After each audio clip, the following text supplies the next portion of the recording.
Good day, ladies and gentlemen. Welcome to ZSR and welcome to the Link to the Past No Major Glitches League Season 9 Gold Sword Division Round 3 we have today, and we have humbugh versus relkin, a fantastic race, and it deserves, of course, a fantastic commentator. Rob J. Beasley, it's all yours. Take it away. Thank you so much. Hope everyone is well today. Yeah, we should have a good race coming up. This is two runners who are currently 1-1 in the final week here of the Gold Sword bracket. So yeah, these two are playing to have a winning record in the highest tier of the league. So two very fine players.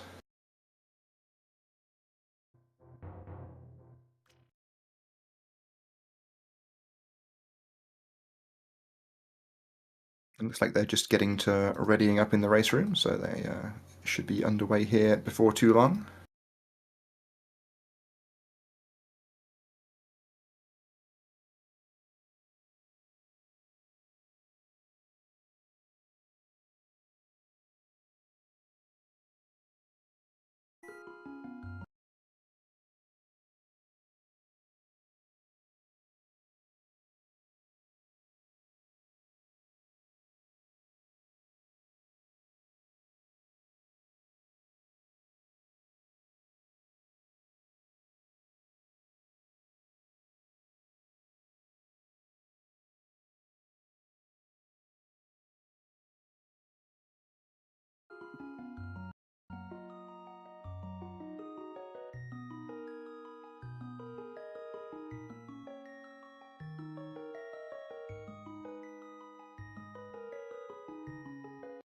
Looks like our countdown is underway, so we're going to be getting started here shortly. I suspect most of the people watching are familiar with No Major Glitches Speedruns by now, but yeah, our goal here is to beat the entire game using none of the too broken glitches, just some more subtle things to speed us up. So here we go. Start out here in Escape. Not a whole lot going on, as I kind of always say. We don't expect too much difference between the runners coming out of Escape. There are a couple of things that can go wrong, but nothing that should be too bad. It's just a very, very technical segment. Lots of our little subtle movement tech, like pumping, that you can't really even see if you don't know what you're looking for. But yeah, the goal is just to get Zelda out of the castle as soon as possible.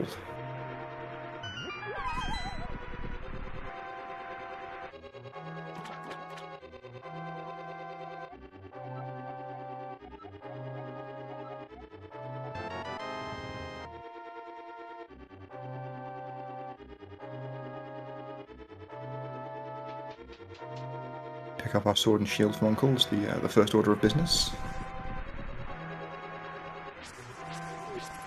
A lot of this split is just about reacting to little patterns of enemy RNG we saw in the courtyard already. You have to take different paths depending on where the guards go.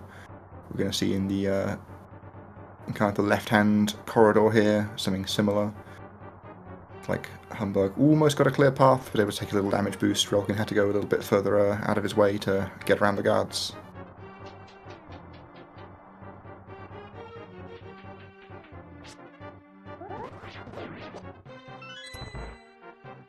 Both of them going for the up/slash strat there on the first key guard there. Nice little strat. We just try and make sure we get a double spin to kill him as soon as possible.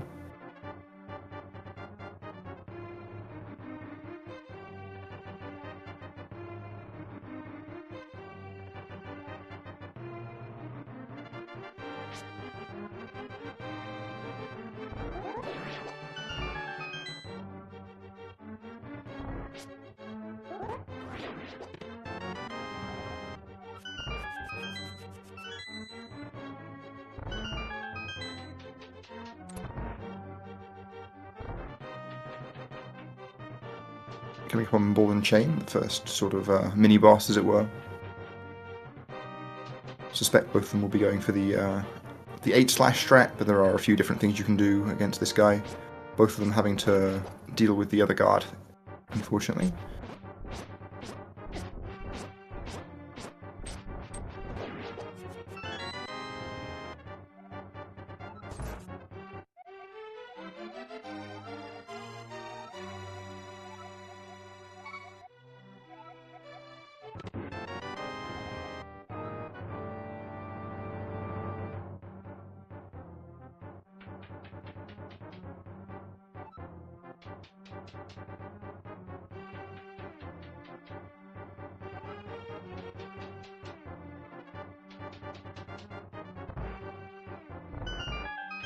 So now we've got Princess Zelda, and just as importantly, the lamp. We need to get back out of the castle, which we'll be doing via the sewers.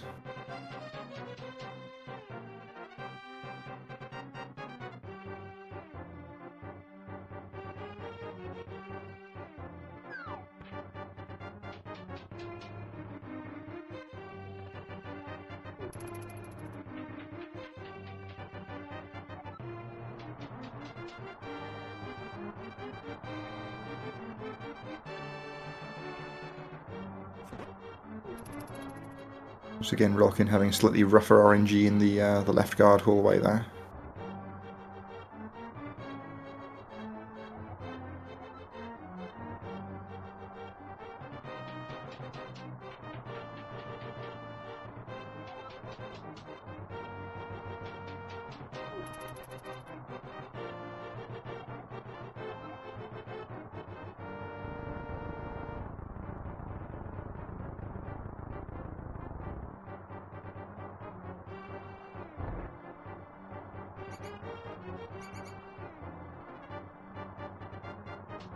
So once again, the back of Escape is mostly just about watching for the enemies and dealing with the RNG appropriately. It's like relkin gets the cleaner path through the snake corridor there.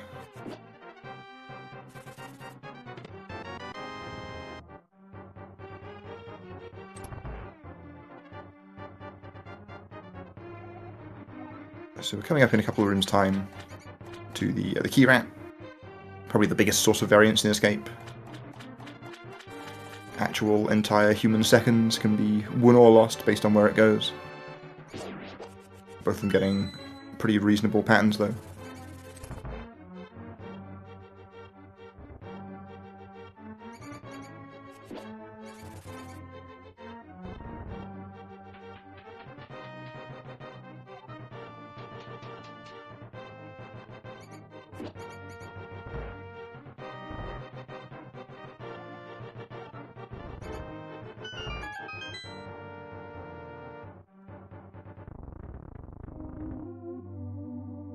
Alright, two perfectly solid escapes there.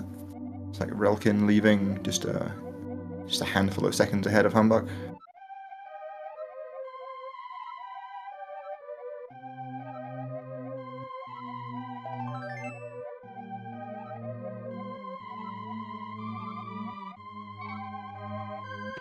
Looks like we've got two sank cart pickups here as well, totally unsurprising. I don't know if either of these two skip it in PB attempts, but like they may not do that, and certainly in a race it's just the quickest, easiest safety you can grab. Cost of about 3 seconds, and if you ever go down to 1 heart in the run, then it saved you minutes.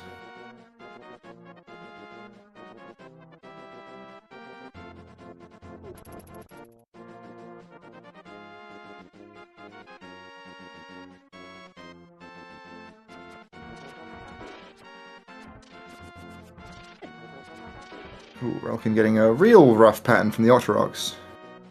My goodness. I've never seen it be quite that bad. The one that was in his way just kept running away so it couldn't get stunned, and then there were 3 of them waiting at the bottom of the screen to force his path.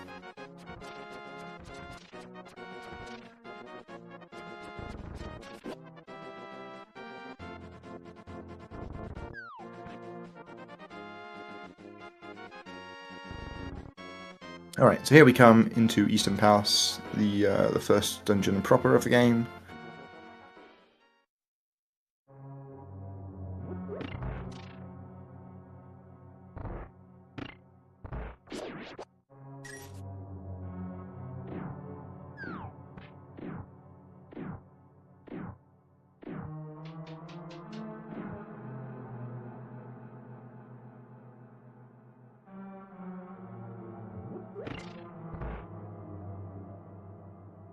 So the next room coming up here is the Stalfos spawn room.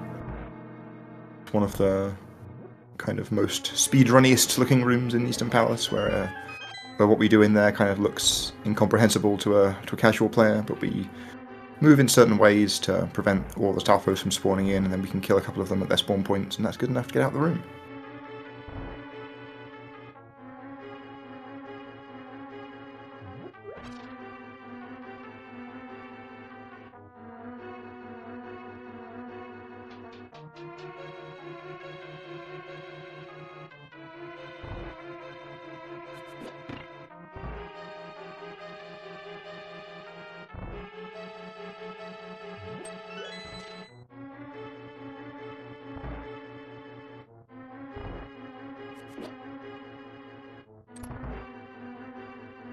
Looks like somewhere along the way, Relkin found a 5 rupee drop.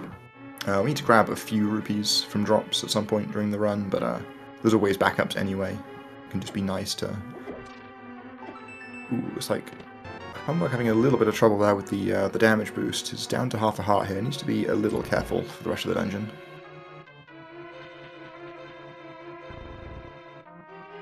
There is an option for a safety heart in a couple of rooms' time. It's slightly out of the way, but certainly better than dying. We'll see if he chooses to grab it.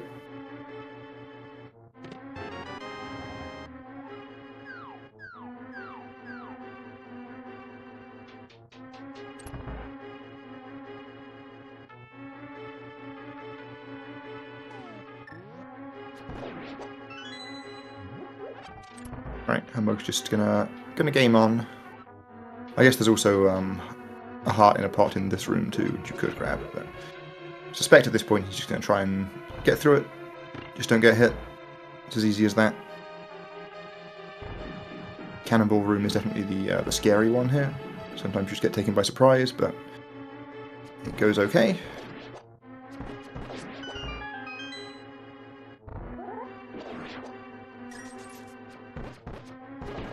I mean, back of EP may well have like the highest number of deaths of all NMG runs, just because obviously you get there so often. But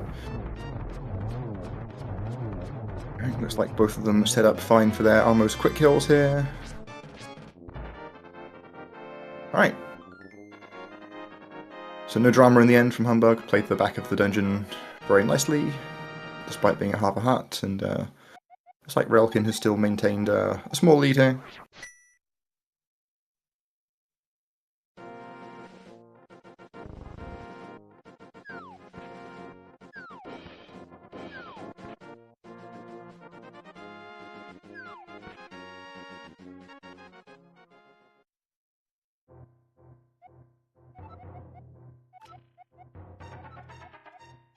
Alright, so now both of them are able to grab their boots from Sahasrara.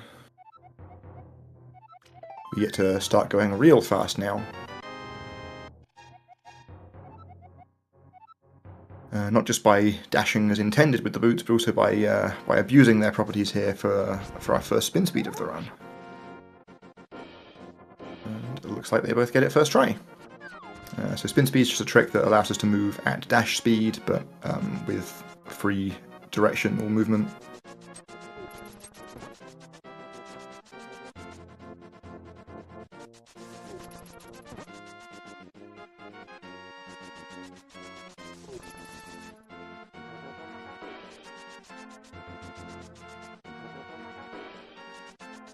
And we're going to be seeing that trick a few more times over the course of the run, possibly in a couple of screens' time. We'll see if they're going for it. Looks like Relkin is keeping his sword out, as is Humbugh here, so yeah, they're both going for this so-called unholy spin speed.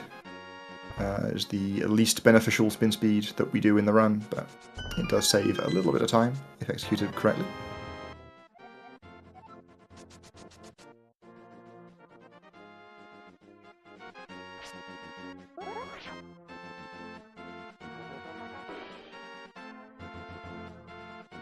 Alright, another successful spin speed on both sides coming out of there. We're 6 out of 6 so far, you'll love to see it.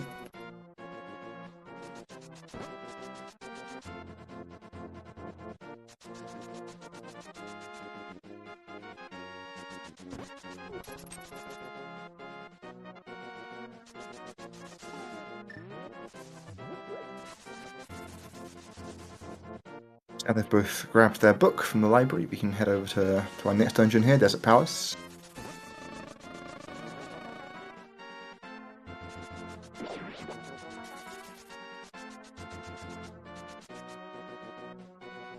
Yeah, for sure. The resource counts are starting to matter here. Relkin's not only got the 5 rupees I mentioned that he needed at some point, but also a bunch of extra ones that he can use to his advantage. And is also 5 arrows ahead as well. Presumably he got an extra drop in Eastern.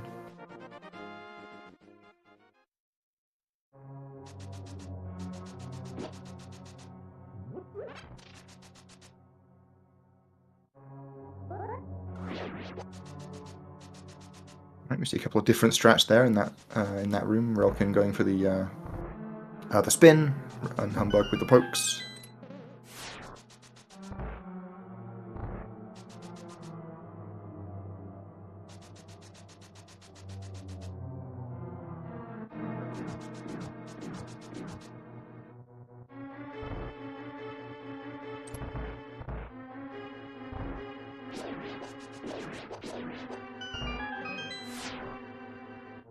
Alright, it's like humbug choosing to go slightly out of his way there to grab that 20.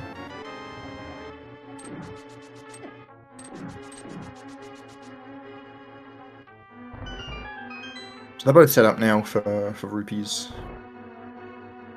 They'll be able to skip a little bit of tree money and still have enough.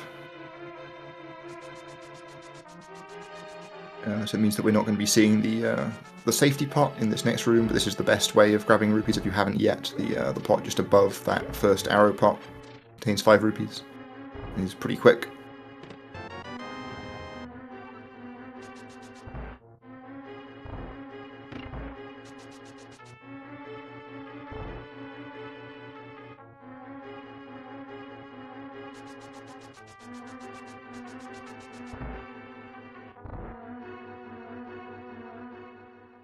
Let's see if either of them dare go for the Desert 2 spin speed. Ooh, both of them.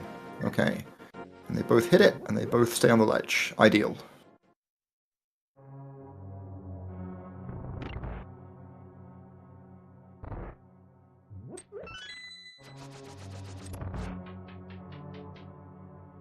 So I mentioned Relkin being ahead by 5 arrows. There is the option to grab an extra pot before the boss of Desert here, but I think Humbug's count is still good enough that he probably won't. But we'll see how safe he wants to be.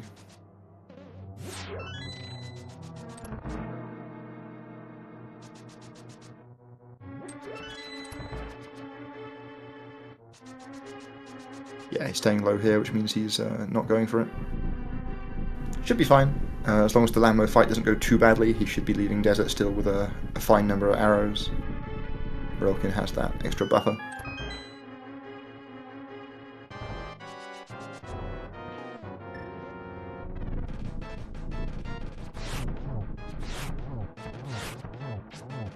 Looked like Relkin got slightly more cooperative patterns there in the first cycle. Oh, that was a real good fight. Was that a 2 cycle? I'm trying to watch 2 fights at once, but that was definitely fast, whatever it was. Alright, Humbug's still cleaning up the fight pretty nicely. Alright, so Relkin has stretched the arrow lead to to 11 now, and also the lead in the run to a little more than it was, but you know, still relatively close here. But that was a very nice boss fight, very nice split from Relkin.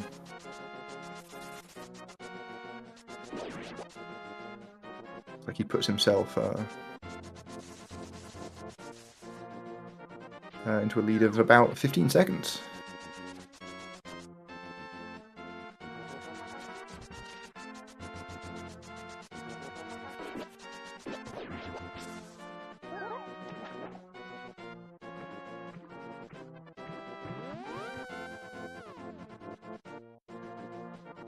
Relkin gets his fake flippers. I think Humbug might have moved up slightly, yeah, before the bush pickup. Gonna have to line this up again.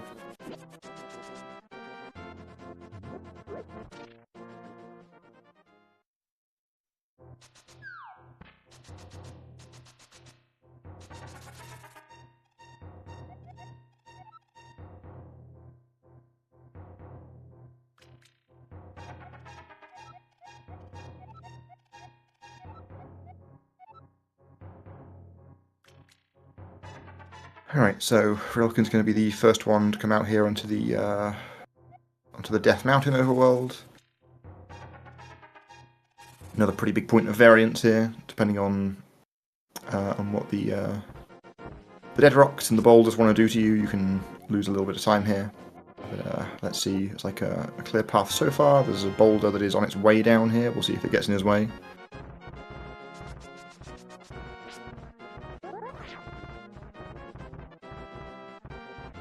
Alright, having to double back slightly there to dodge that boulder, but otherwise a pretty cooperative mountain.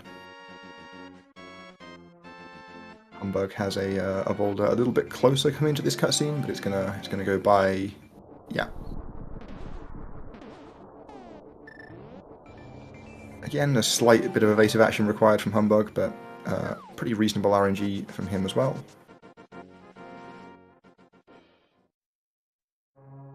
So Relkin's the first one into Hera.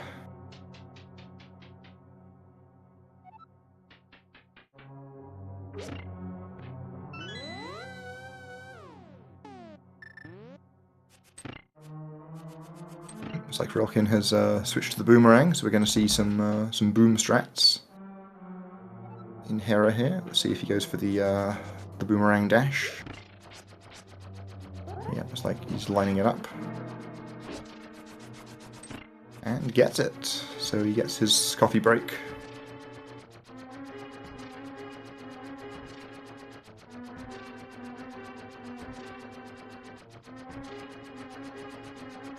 Humbugh not going for the boomerang strats here, so they're pretty marginal, they don't save too much time. And if you mess up the boomerang dash and hit the switch when you didn't want to, it basically loses all the time it would have saved.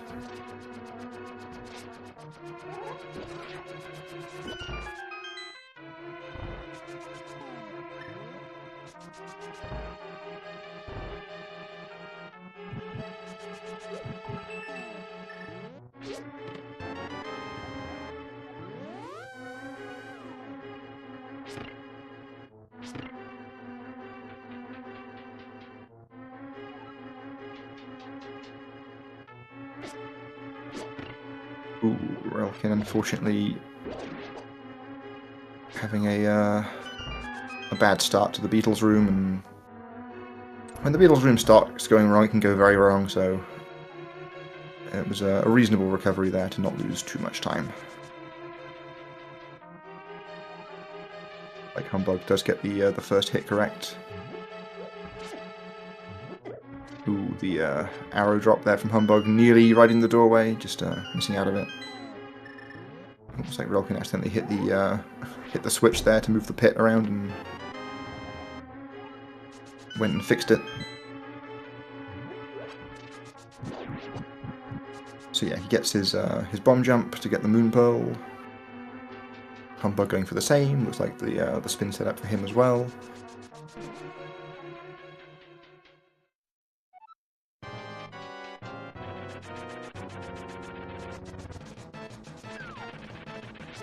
Okay, Moldorm was nearly waiting right at the drop down there for Relkin, but didn't quite hit him. Ooh, okay, a few close calls there on Moldorm's head. Looks like Relkin's having a bit of trouble getting this last hit. The fight's gone well so far though, so hopefully he can get it done. Yeah. It really does suck when you fall off at the last hit. Alright, and looks like Humbugh made up a little bit of time during that fight.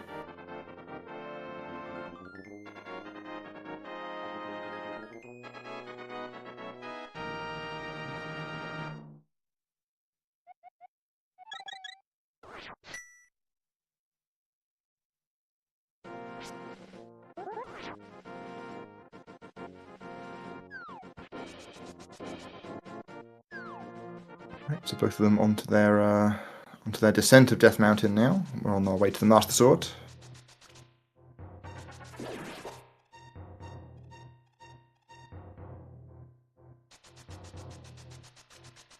Humbugh again has the option to grab some safety arrows here. Yeah, also not going to go for it. 7 should be fine. It's a little lower than you'd like, but it is workable. Looks like Relkin's going to be missing out on his miscellaneous pack arrow drop as well there, getting it from the bird.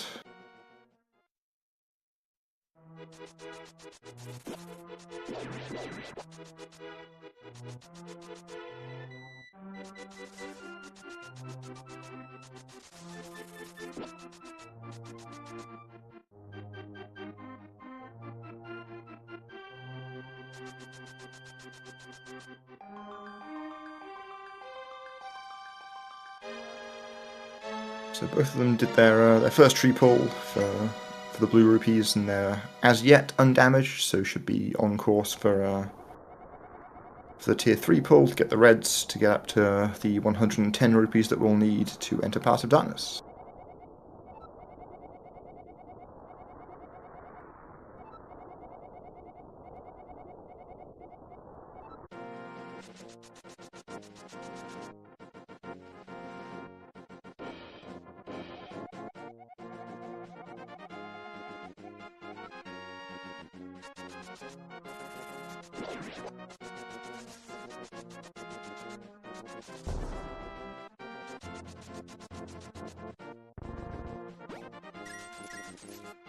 Alright, both of them walking right on by the mushroom, unsurprising for runs of this level, but it's worth pointing out as another very good safety item, especially in races.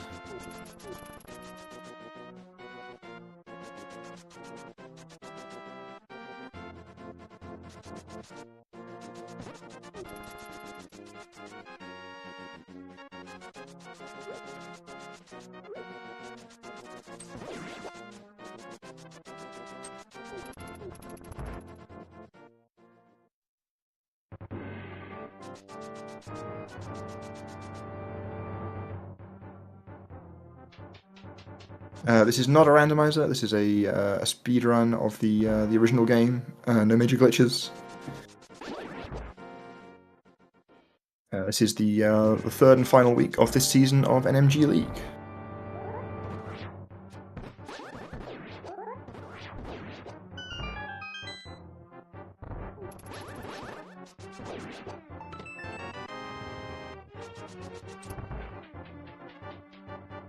Alright, both of them off to a fine start in the tower here. A humbug down to just 4 arrows now. Yeah, not ideal, but there are opportunities to grab some more.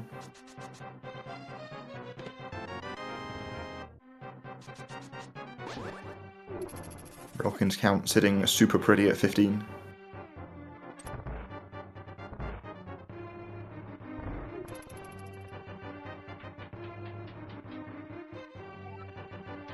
Alright, humbug taking a hit in the room there. Unfortunately, it can happen sometimes. The bat was slightly in the way, so he slashed it, then the sword beam distracted the guards, and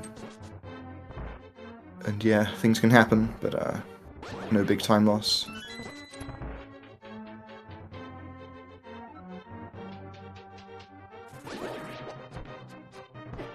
Ooh, it's like Relkin, unfortunately, putting an arrow into the statue there. Messes up slightly. Alright, humbug still goes for the arrow strats there and uses his last ones. He can grab a pot in the next room, which we'll see them both grab, because it's so fast, but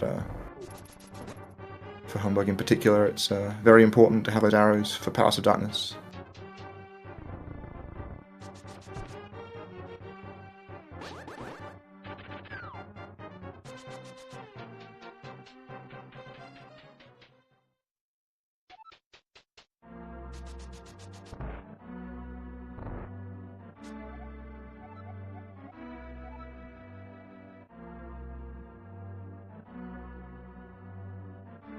Alright, so we've still got a very close race in our hands here as we enter Aghanim.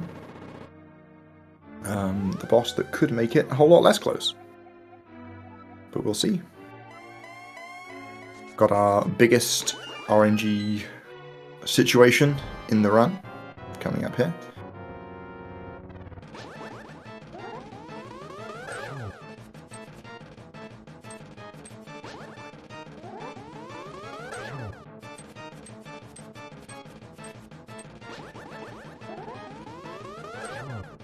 See if I can try and pay attention to blue balls on both sides. I think I saw one from humbug so far, two from humbug so far.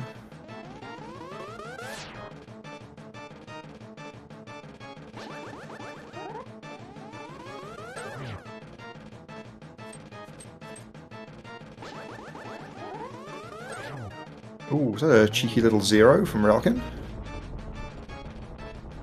Right, we've got ourselves a run going on over there.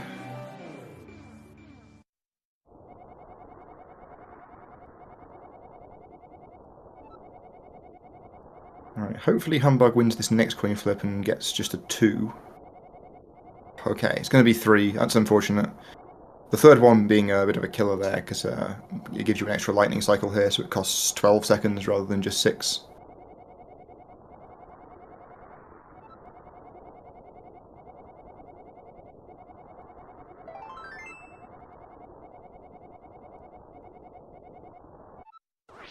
So yeah, unfortunately the thing is, like the race has opened, the gap has opened up a little bit there as a result of those blue balls, but still everything to play for, and relkin's on a real good pace right now. Just got a 0.6 second agony in gold, which is pretty wild given that, like, once you've got 0 blue balls, you expect to not be able to beat the gold by basically anything ever again.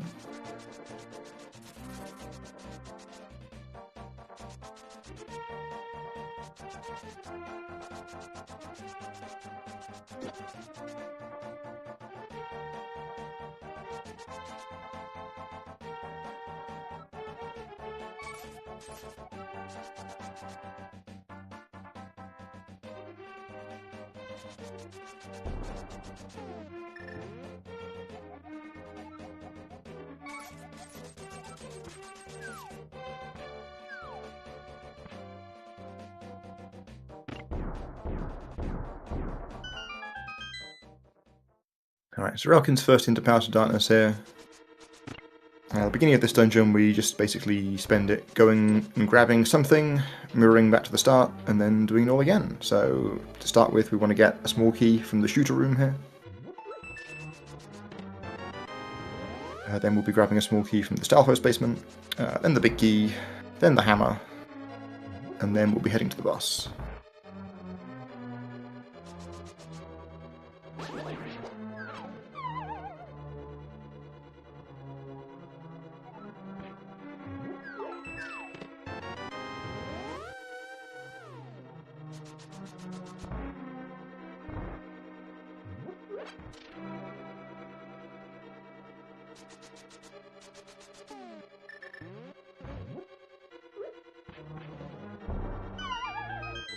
I was slightly concerned that relkin's bomb was a little bit too low there, but it was fine.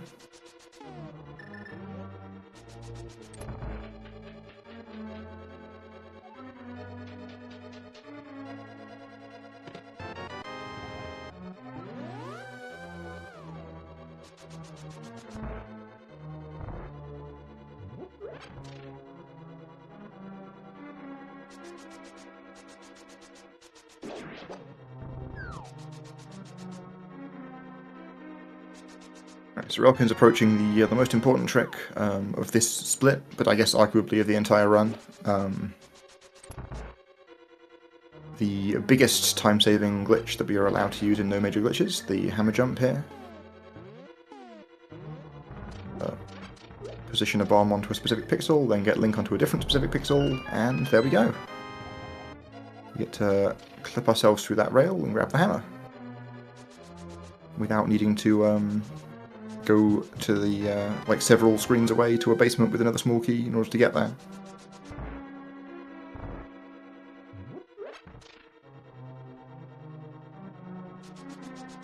A couple of extra buffers in the first half of hammer jump there, but nothing too bad.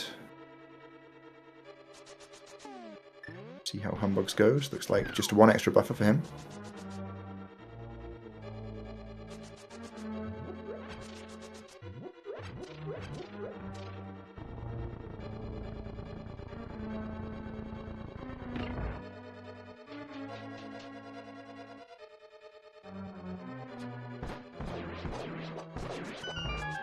It's like relkin trying to farm the 10 arrow drop, and unfortunately it dropped from one of the guys in the corners.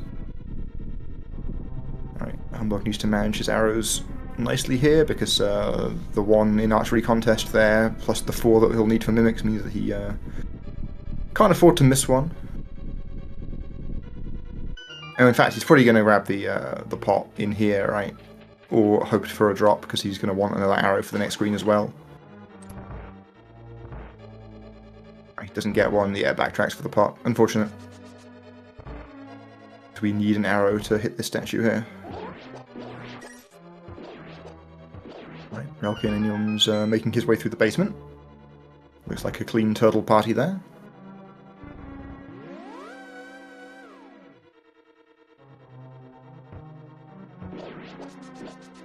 So here comes Helmasaur. One of the biggest reasons for grabbing Sanctuary Heart, honestly, at the beginning of the run, having an extra hit to take in this fight, which can be a pretty rough one. You see there, relkin getting hit by some of the fireballs. Not very favourable RNG from Helmasaur there, moving side to side a lot and shooting fireballs is not ideal. You want to see the up and downs, but we saw relkin taking advantage of the way the boss works there to delay the last hit slightly. For you can despawn fireballs if they're on screen when you break the mask.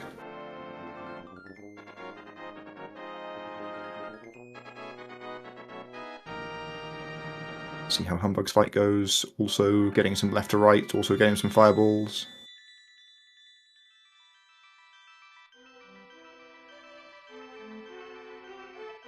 Alright, nice finish there though. Was able to play it pretty aggressively at the end there because he still had full health.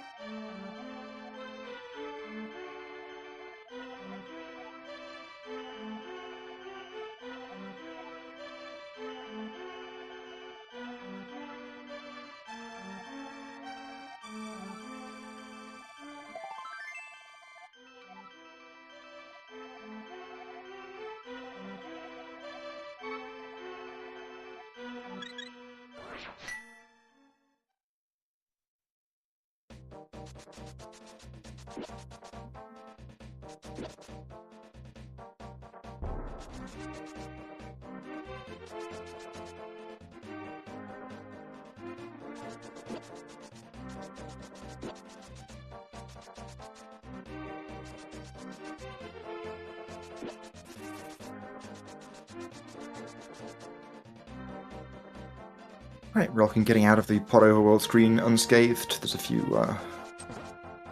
enemies on there that can kind of mess you up if you make some small movement mistakes, but also, even if you don't, sometimes they'll just come for you.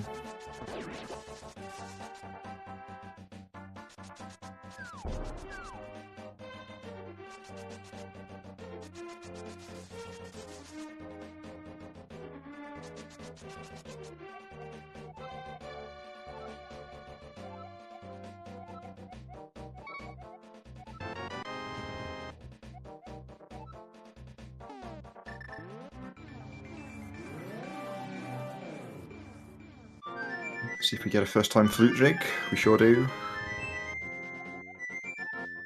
I think relkin was on the good quick walk pixel there to just walk straight up and dig, which makes it pretty easy.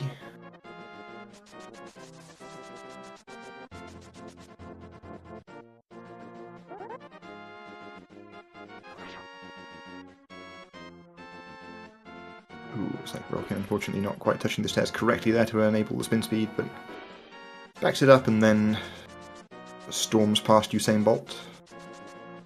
Fastest guard in the land. Like it's a one dig situation for humbugh as well.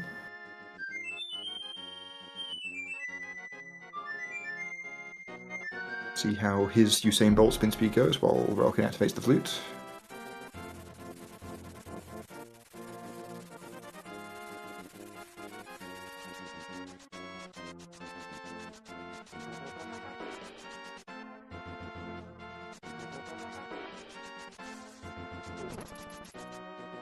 Alright, nice clean Three Musketeers from relkin.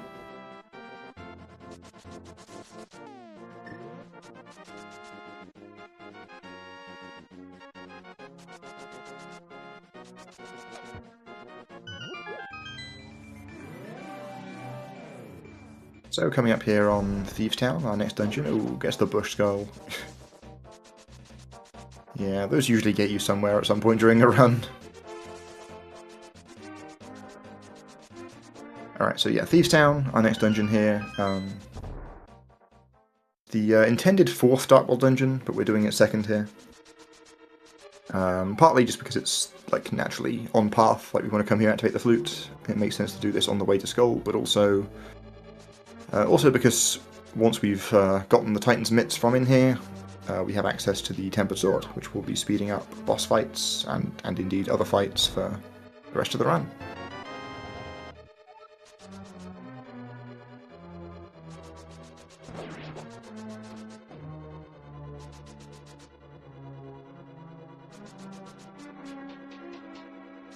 Okay, I thought humbugh was going to get caught by the Zazek there, but fortunately it didn't quite move to the wrong spot.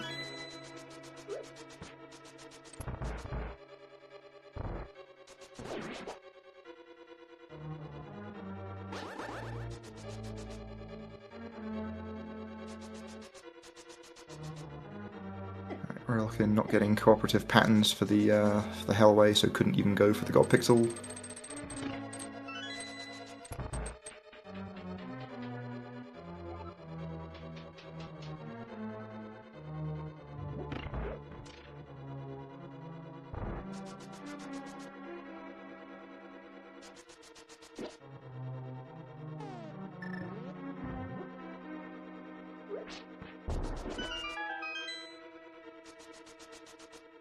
Humbugh not hitting the pixel. I think it might have been clean if he'd got it. Solid enough attic from Relkin.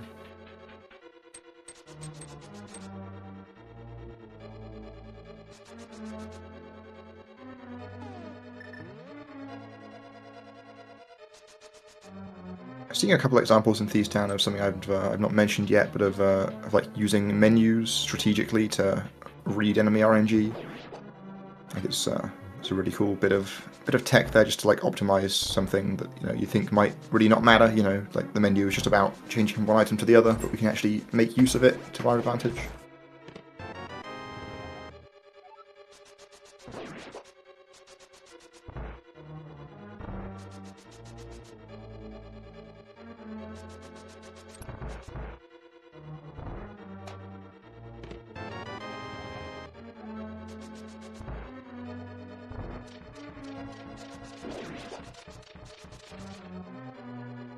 So Relkin has his mitts. We see another very convenient arrow pot there.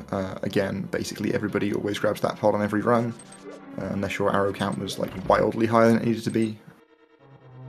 You would always see that. So here comes the blind fight.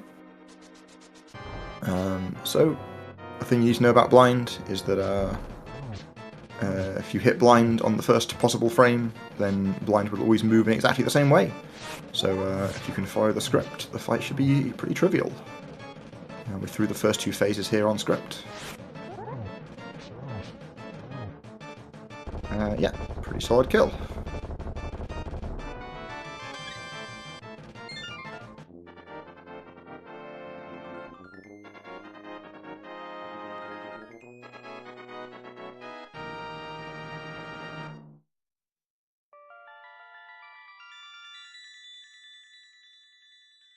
Alright, looks like Humbugh's fight's also going correctly.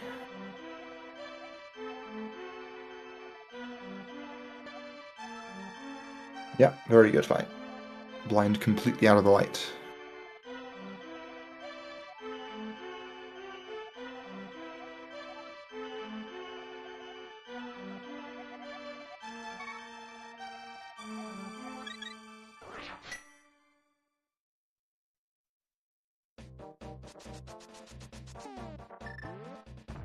Alright, so rocking out of Thieves Town, still on a real nice pace. He had lost a little bit of time in Pass of Darkness, but he's still within 10 seconds of PB right now, so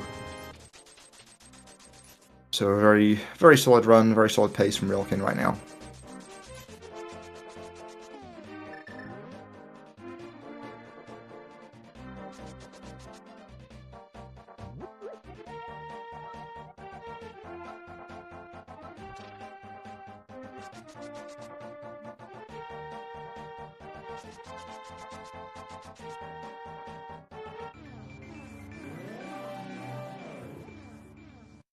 So we have a few errands to run at the beginning of the Skullwood split here. We need to be collecting 2 300 rupee chests either side of our Tempered Sword pickup.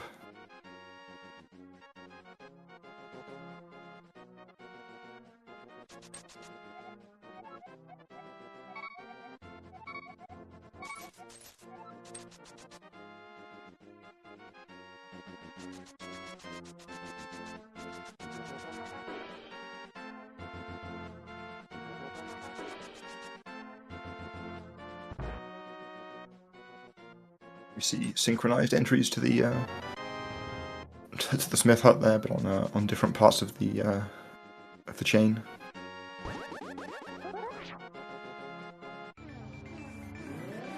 All right, let's see if Relkin can hit a fence dash. Nice and clean.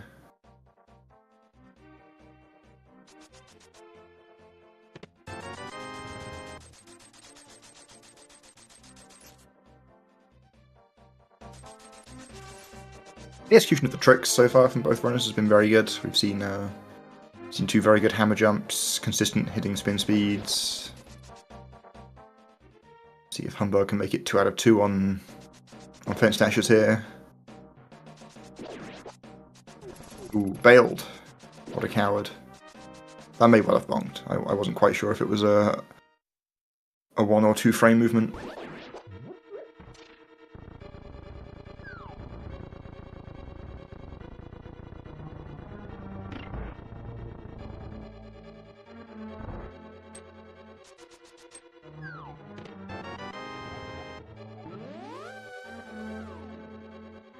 Right, Relkin gets through the mummy room without being bothered too badly. He has his big key, heading over to the next trick. We have to bomb jump across to get to the big chest for the fire rod.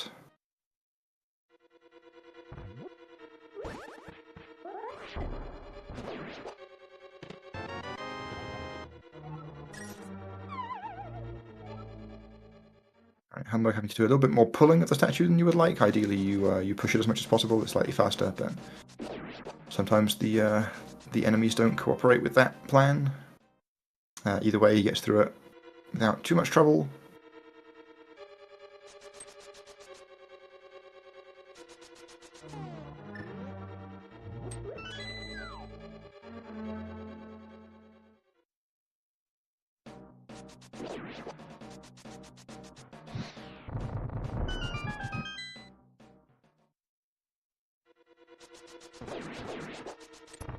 Dropping in the pit after the fire rod is not only the fastest way to get back to the door, but also the invincibility frames you get having fallen in the pit actually do carry even when you leave the dungeon, so you can sometimes walk through an enemy on the outside screen. It's worth bearing in mind if you ever do a safety exit of the room instead of falling in the pit. If you're at lower health, then you need to remember that you might have to take evasive action on the overworld as well. Alright, so Relkin's coming into the modular fight here. I think he got the double to start.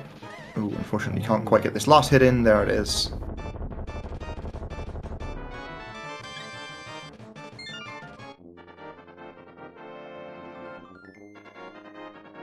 Real nice mummy screen on humbugh's side there.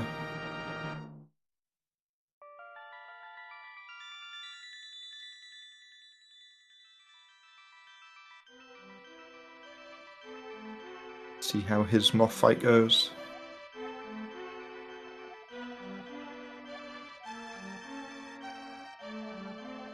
Okay, again, one hit got eaten there by the spikes, but still a very good fight. Only one spike moving.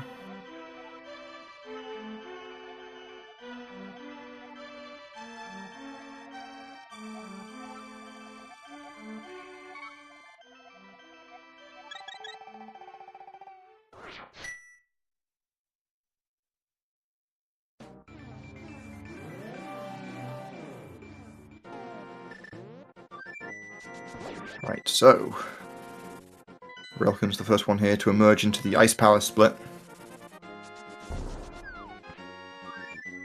Definitely one of the scarier splits. There's lots of things that can go wrong here. But after a fine start here, he got the bridge quick whoop.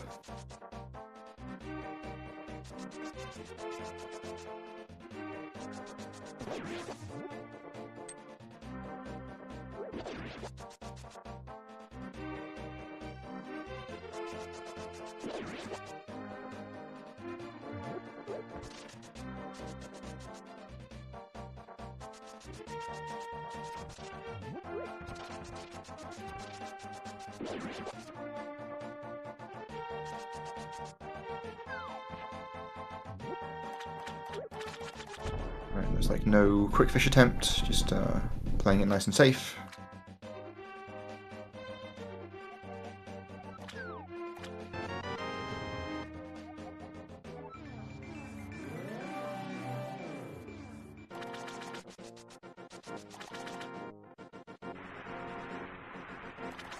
So relkin coming into the Zora's domain here. Got to get these dash lines right.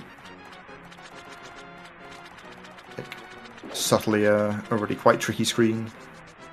I think humbugh has successfully got quick fish there. Yep.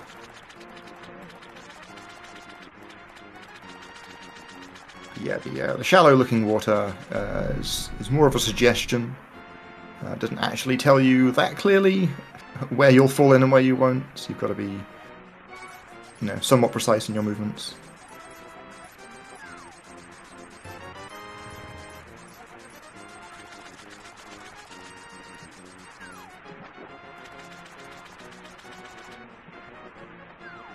You might see at the last dash on the way out of the domain here, you can be like super high there, basically being entirely in the dark blue water, and it's still fine. It looks like humbugh, unfortunately, taking a dip. Alright, let's see what this screen has in store for us. Looks like clean RNG. Could it be? Alright.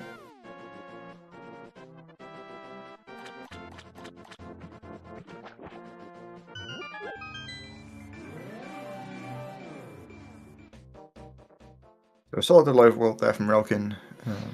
Here we come into Ice Palace. He's also preserved sword beams, which are important for this room. Lets us take out that bottom jelly with the key a little bit faster. Even more so if he's electrocuting.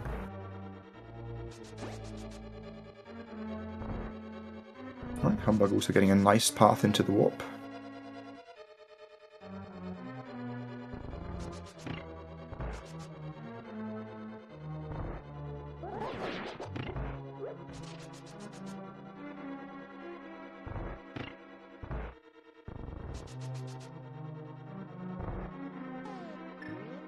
Both of them also we saw fire rodding the last jelly in the second room of Ice Palace. You basically get one fire rod shot worth of leeway during this split. Like there's you can shoot the fire rod unnecessarily one time and still have enough magic. They chose to use it there as a way to get through quicker.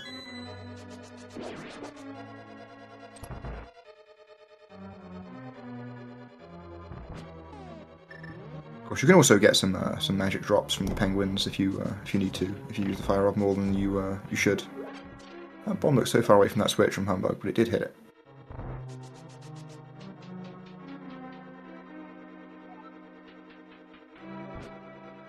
Here is the Pengator lineup.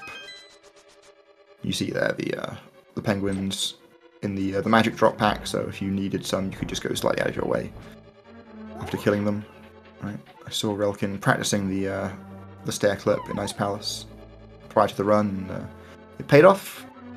Very well done.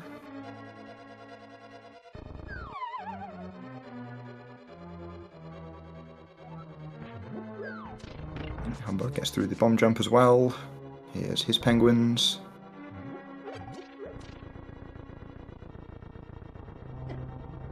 Ooh, relkin unfortunately getting the jelly that doesn't come over this far that often, being a real bother.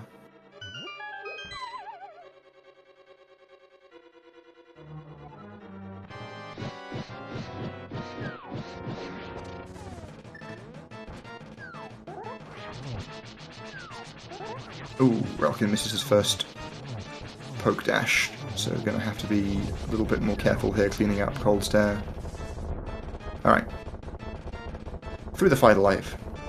That's all that matters. Whenever anything goes wrong in Cold Stare, just get through it alive. That's the only thing that matters anymore. Let's see if humbugh can capitalize on that and gain a little bit of time back here. Alright, he gets his poke correct. Yeah, there's what the quick kill should look like.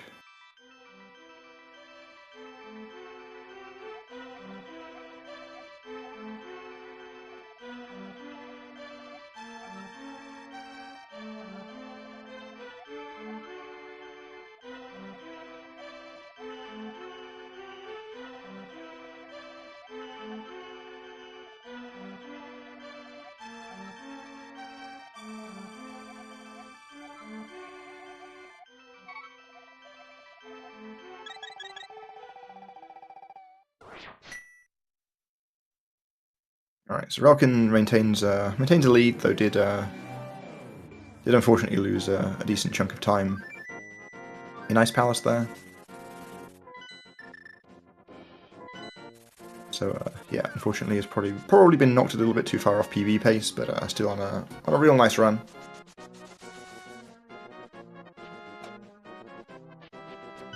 Still has the lead. Looks like Relkin's not going to be doing any shopping during the swamp split here. A verified boomer here. Humbugh is coming up Death Mountain. Ooh, was not sure if that dead rock was passable, but luckily it was.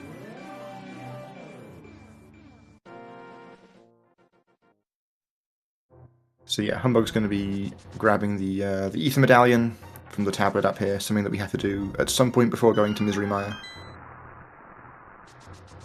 Relkin will be doing it after Swamp in the Mire split.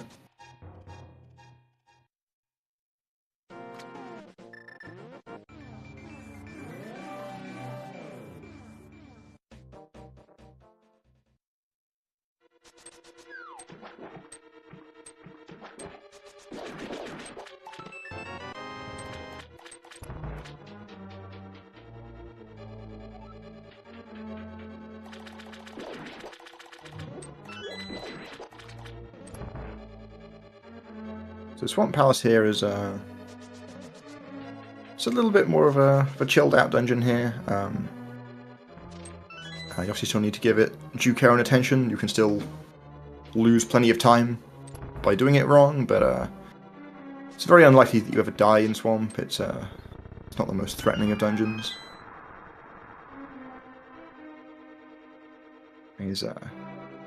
It's a nice little bit of a break after the very tough ice split before we enter the more dangerous late game.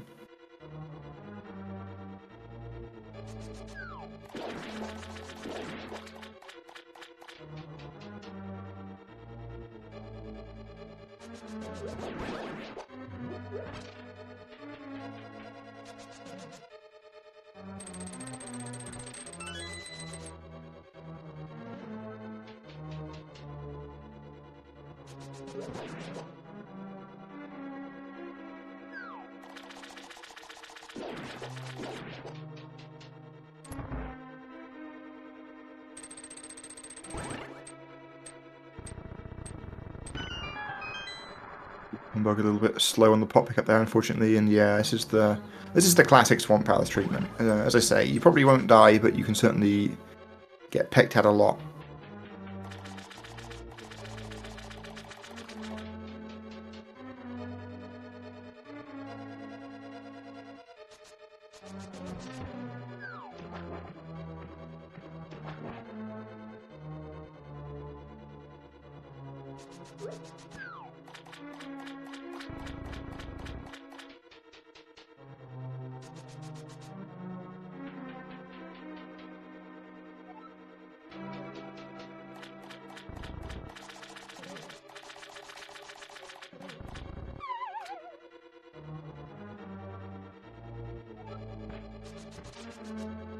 Relkin living a very charmed Swamp Palace life here, grabbing the big key still at full health.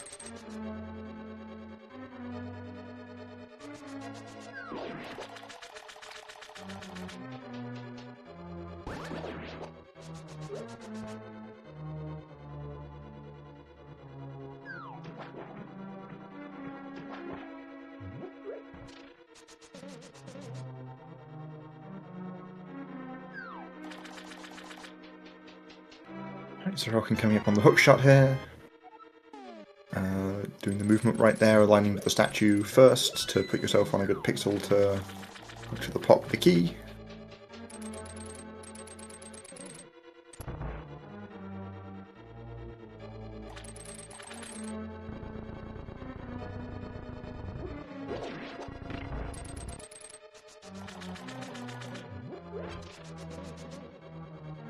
Looks like Relkin's doing pretty well for resources here. We may well be seeing him skip anything in the restock room.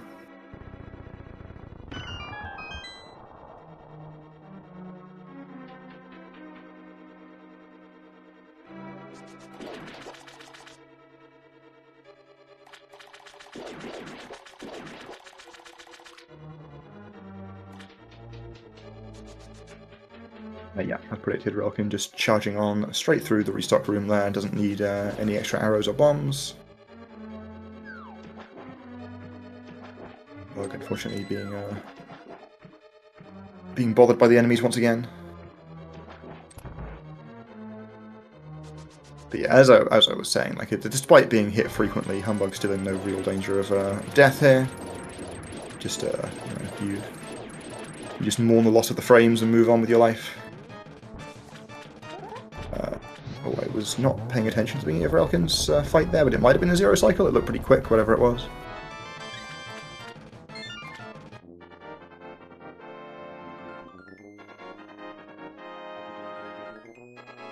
And also gets the fire rod quick kill.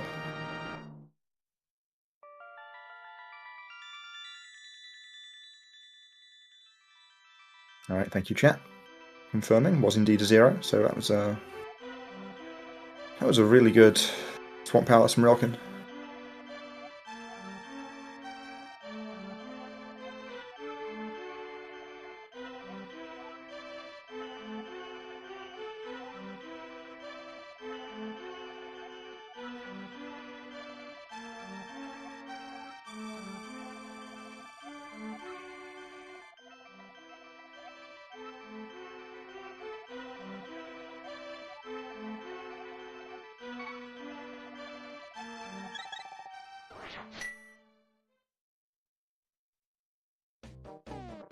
Alright, well, let's see if Humbugh can match the zero cycle here. Okay, looks like actually no attempt at the zero cycle. Possibly just because of the health as well. If it goes wrong, you might end up sort of flailing a bit. Humbugh just trying to play it a little bit safer, although I say that and he went for a not particularly safe hook of a puff towards him from close to Argus, but was a very good fight. About as good as you can get without going for the zero cycle.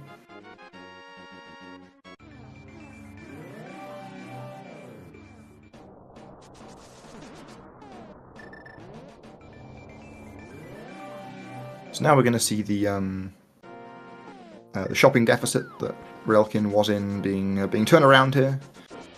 I suspect he's going to... Well, he's certainly grabbing his Ether Medallion here, but I suspect he's also going to grab his Ice Rod. And Humbugh might be going straight to Misery Maya after this, so yeah, Humbugh had the extra item beforehand, but we'll have one less till the beginning of the Turtle Rock Split.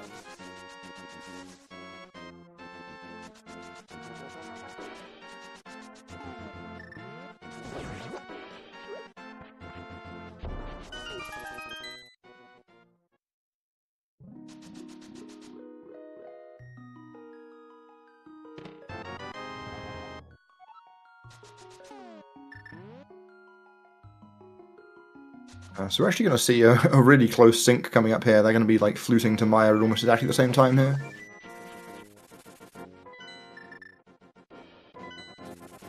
Okay, looks like Humbugh actually is going to be grabbing the Ice Rod here and now. Interesting. This is not a common chopping route.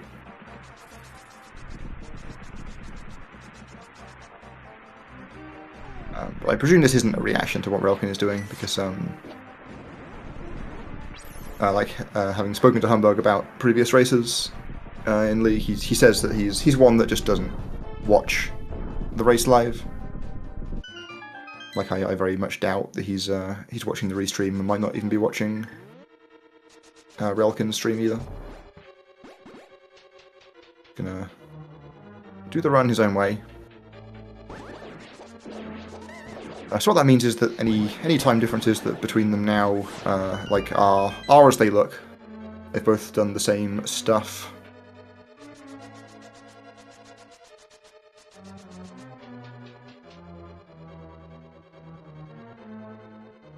I guess we can start getting actual fair comparisons between them again. Maybe at Torches I'll have a look. See what the actual gap is.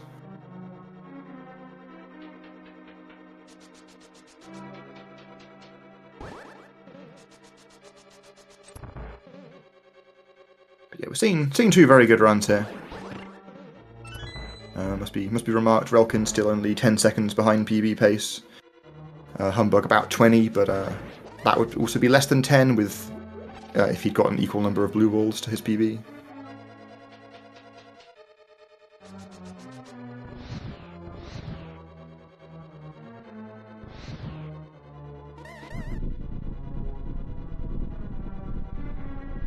Alright, so I slightly missed Relkin's Torch's time. I said I'd do a time check there, but I think it was in the mid 104.40s.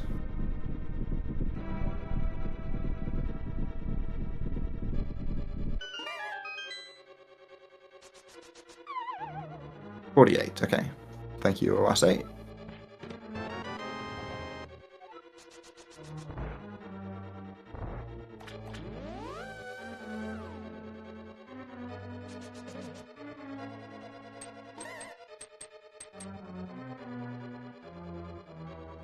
Alright, so it looks like a little under 40 seconds between the two of them, so still everything to play for. That amount of time can be lost easily enough. But that said, you know, it does feel like at this point like it's Relkin's race to lose. Like if he doesn't make a major mistake, he'd certainly be expected to win. But you still never know. You still got to beat the game.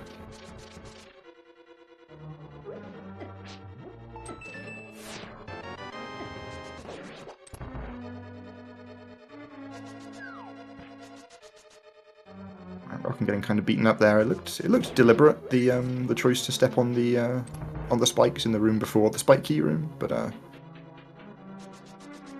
not entirely sure.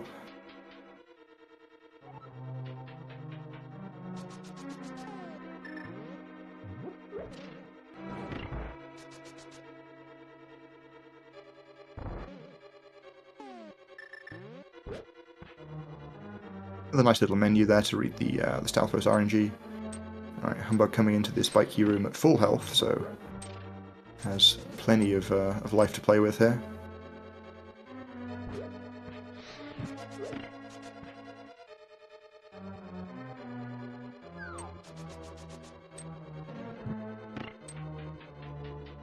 Alright, Relkin gets all 3 instances of Spooky.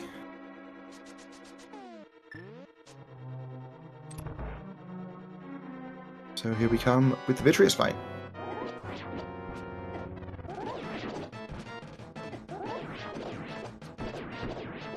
Nice cleanup, should be a 0 cycle, and it is.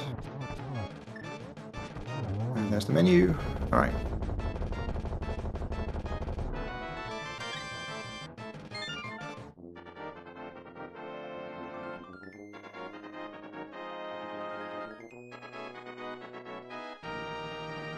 So nicely done there. I think we're going to be again seeing Relkin saving time on his PB in this split. Here comes Humbugh's fight.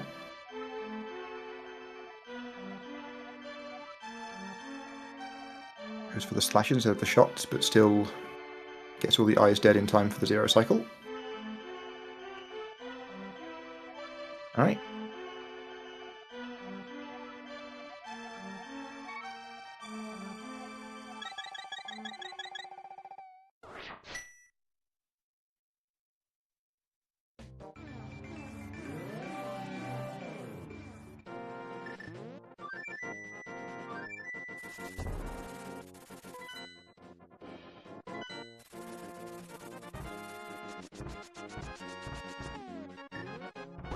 So here we come into the total rock split. See, I think Relkin, okay. I thought Relkin usually went for drive-through, though I could be wrong. But we, okay, well now, that wasn't very pretty. Unfortunately, the dead rocks were not helping, and yeah, I mean, this is, I guess, the first real instance of someone getting death mountained in this run. So we did well to last this long, I suppose.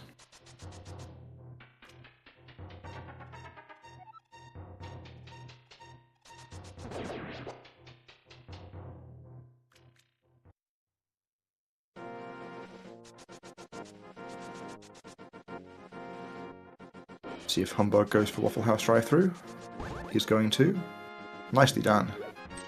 Didn't even have to hookshot anything.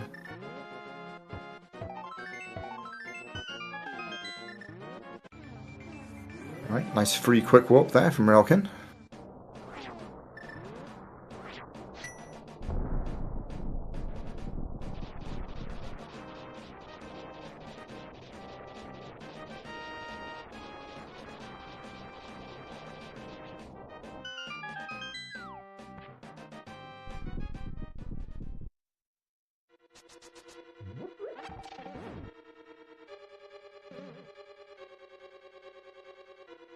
Turtle Rock, then, the beginning of a pretty brutal late game in this category. Turtle Rock, Ganon's Tower, and even the Ganon fight itself are not easy. Well, not easy to do at all, but even harder to optimize.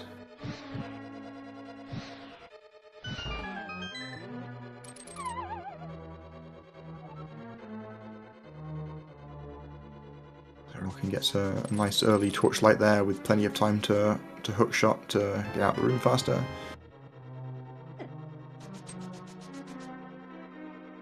Also gets the damage boost through the rolling pins.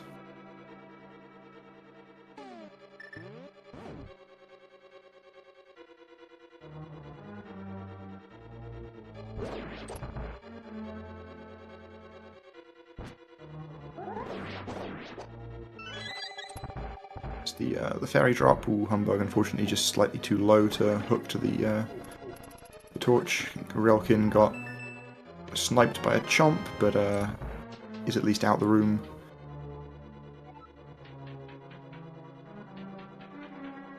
So slightly unfortunate to get hit there. It is nice to preserve sword beams, but it's not always easy to do so. It's more of a nice bonus if you have it than an expectation.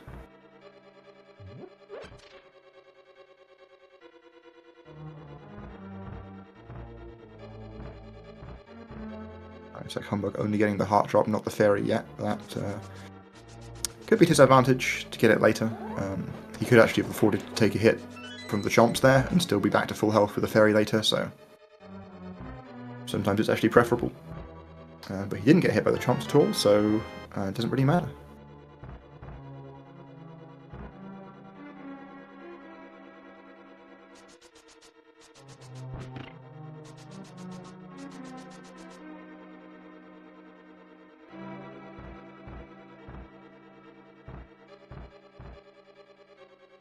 Two runners there passing each other in the same pipe. See how the pokey RNG is from Relkin. Not too bad.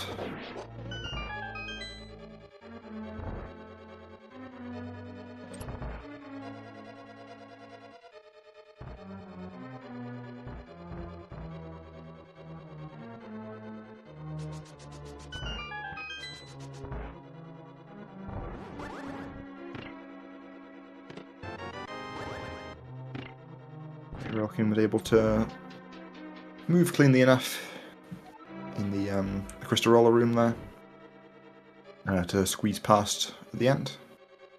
Looks like exactly the same RNG from Humbugh in Pokey's here, but okay, this is getting a little rough now.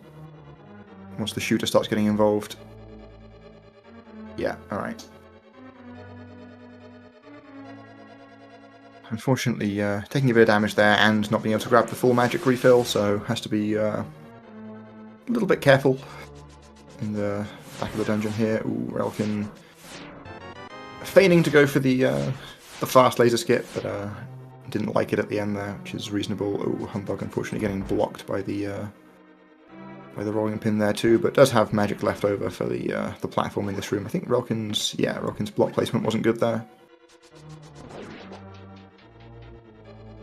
Right, unfortunately, a couple of slightly sloppy rooms from the both of them in the latter part of Turtle Rock, but you know, Turtle Rock be like that sometimes.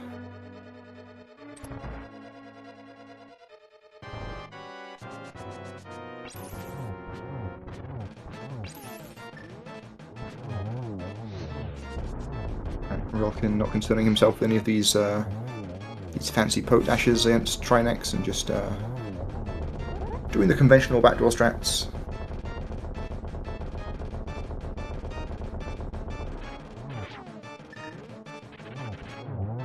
Yeah, good fight. Humbugh unfortunately having to to use the pots there, lacking in any magic.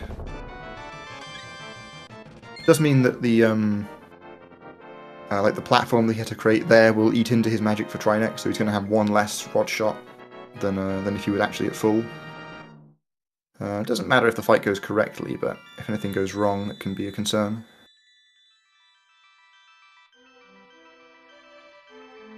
Yeah, should be fine now. Yeah, both heads down.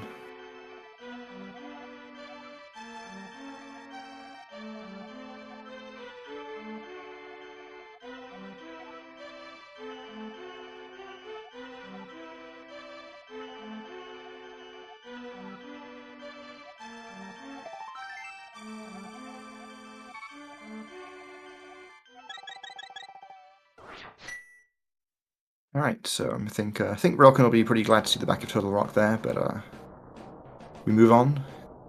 Gan's Tower coming up. And, I'll tell you something, it doesn't get any easier.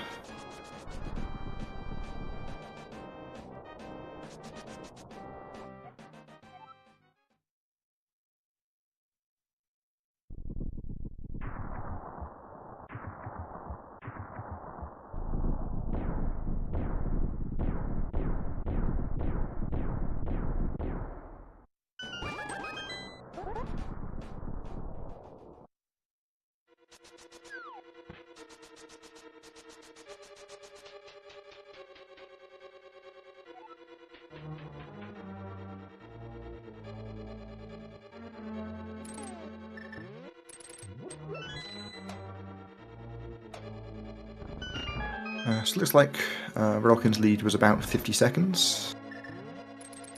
Coming out of Turtle Rock here.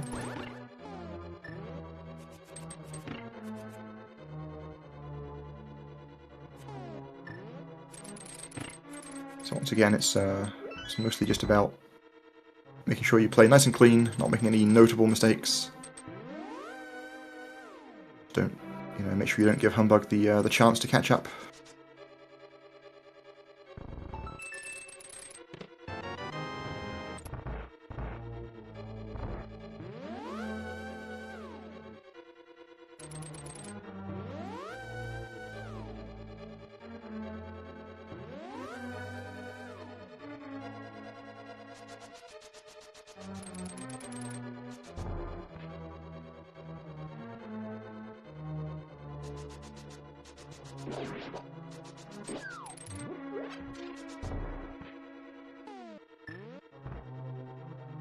Humbugh unfortunately missing the switches there. Gets its second try. It's like Relkin is going for the arrows here, really clean. Alright, so as long as Relkin's fight here is clean as well, he should be able to skip the other arrow chest after the big key. Yeah, 11 arrows here, sufficient for the climb, so going to be mirroring right now.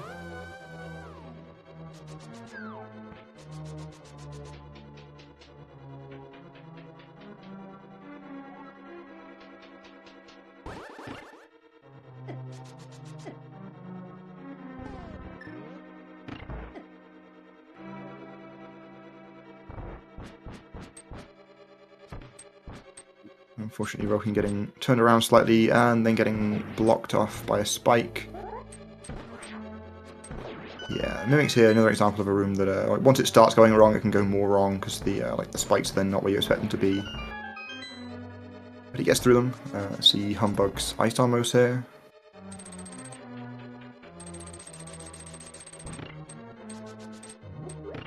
Yep, well done. He is going to need the extra arrows.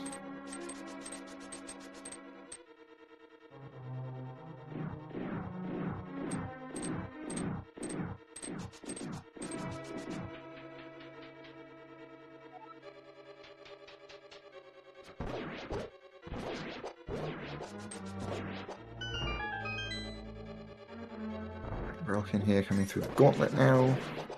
Ooh, nice. I wasn't sure if those two Selphos were just going to split apart a bit too soon. Nice adjustment there as well to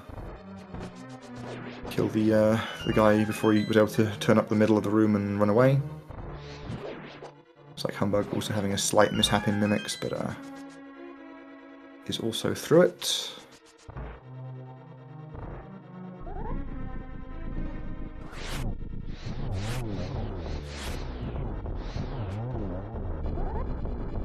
Relkin unfortunately not able to get the one cycle ammo too. Quick cleanup though, and still doesn't need to pick up the safety magic.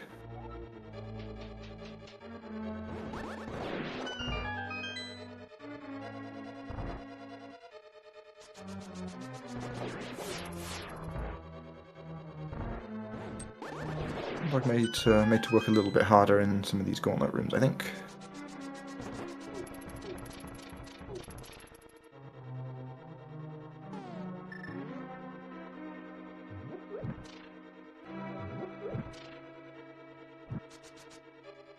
Okay, relkin just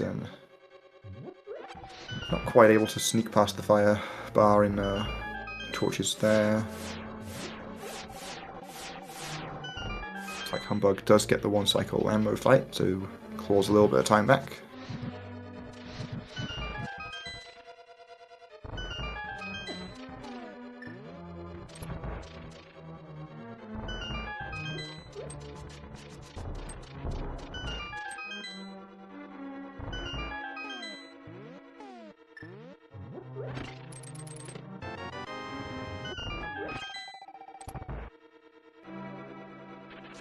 Right, more room 2 coming up for relkin, possibly. Yeah, no hovering to be done here.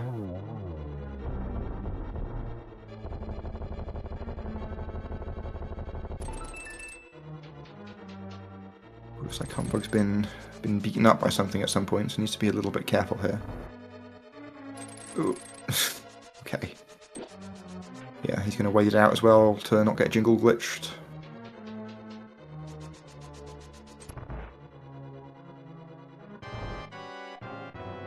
Alright, tagging him 2 for relkin.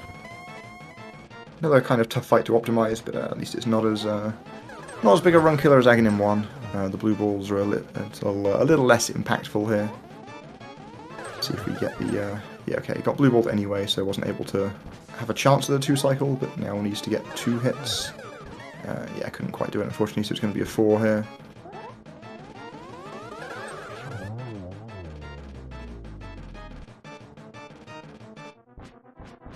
Relkin teasing us with the major glitches.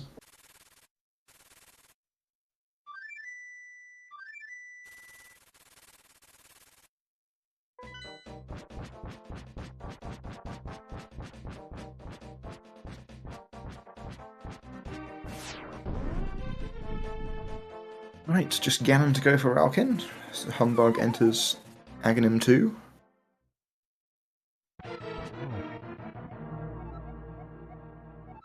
I think that might only have counted as 2, which is unfortunate, because that was kind of a tough one to hit a triple and he sort of pulled it off. Ooh, yeah, and then we see another really good triple. A bit unfortunate there. I would say that's kind of robbed there. Deserved a 2 cycle with some very good execution. Right, relkin, meanwhile, has seemingly gotten a 1-on-1.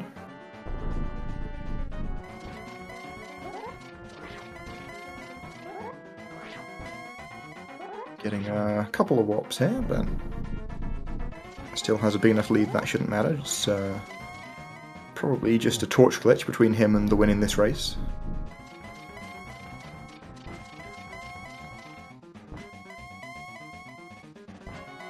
As I say that, Ganon does continue to warp.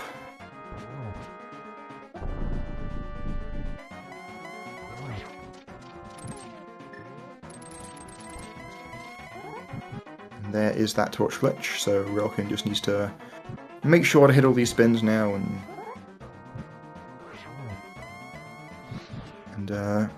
you can kill the pig and bring home the bacon.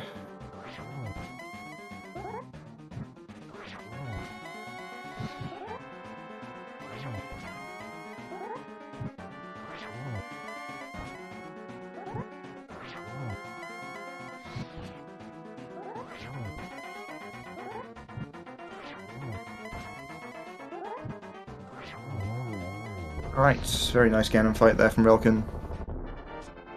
Get your GGs ready. He's going to be crossing the bridge in just a moment. And, claiming the win here with a time of 1:24.46.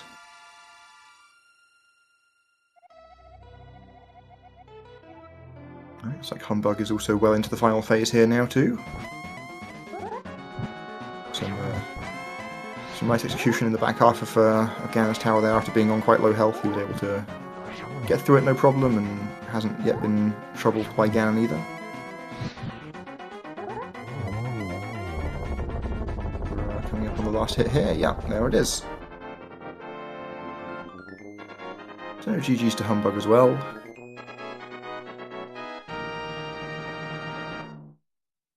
He's going to be finishing up here with a 1:25.30.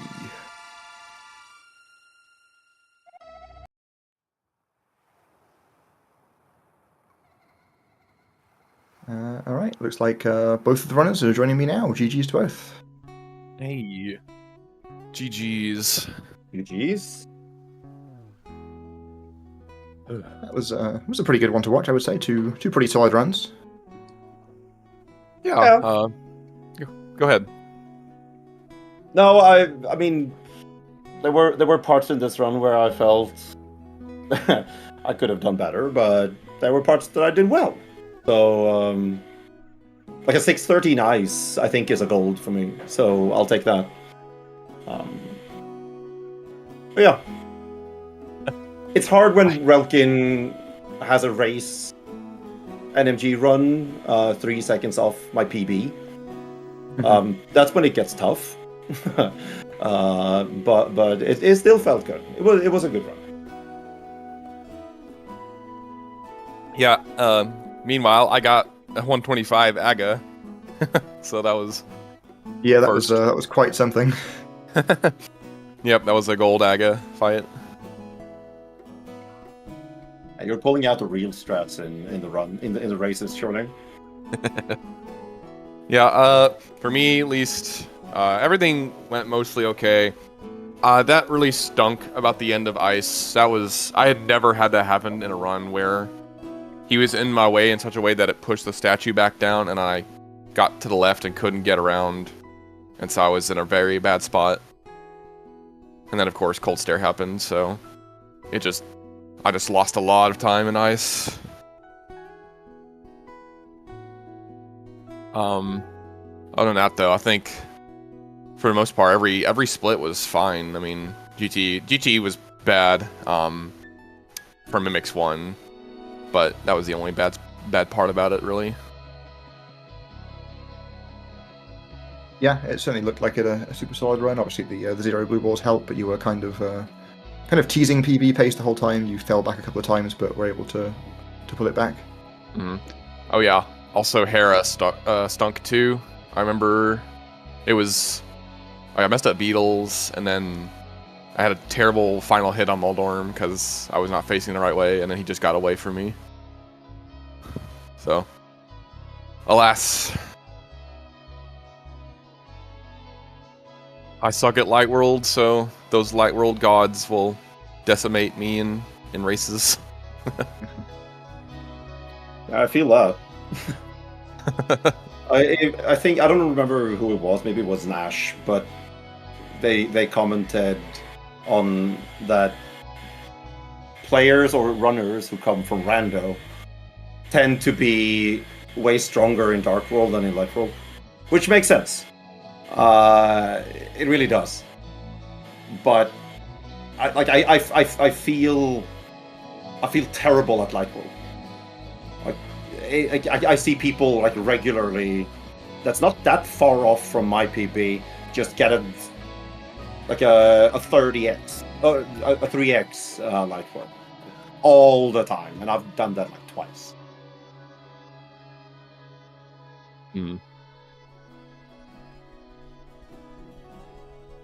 Light World hard, yo. Light World hard. For sure. So it's the third and final race of this season. How have you enjoyed League this year? was cool. Well. It was fun. Fun as usual. It's almost League. But it was fun while it lasted. I was gonna say this year. I mean, we'll have 2 more iterations, so I mean, I will hope to enjoy it 2 more times this year. Mm-hmm. You're hoping. True.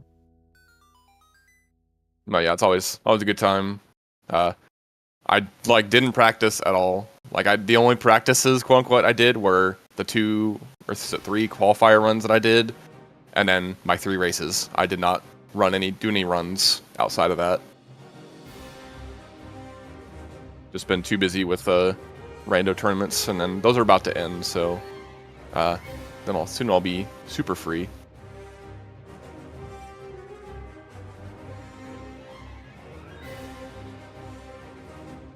All right. Well, yeah. Thanks to both of you for for running here today, and to everyone behind the restream for getting it on. It's always fun for me to do these. Yeah, thank you, Rob, for just solo calming this. Thank you for. It's good to see. I love it. Yeah. Thanks for being the only person that would be willing to do comms at this hour on a Saturday. Yeah, this is the ideal. I just have some lunch and then I'm ready to go. Right? It's perfect. I rolled out of bed into this.